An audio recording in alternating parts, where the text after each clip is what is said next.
Patients who require ICU admission. तो को रोगी मान को वार्ड पठा जाए, कैबिन पठा जाए, को रोगी को आईसीयू पठा जाए। तो आईसीयू पठेबार डॉक्टर मान पाखे क्राइटेरिया है जो मान ब्लड प्रेशर लो थी जो सपोर्ट दरकार थो ब्लड प्रेशर मेंटेन करने जहाँ आम वासो प्रेशर कहू।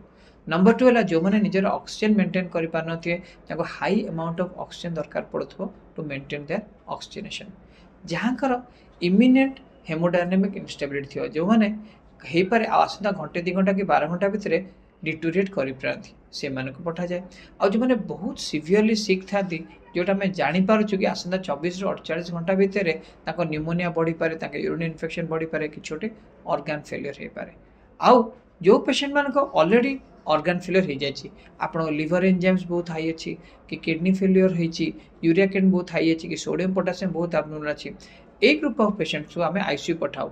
अदरवाइज सेमी स्टेबल पेशेंट मान आम वार्ड की कैबिन भी देखिपार। धन्यवाद।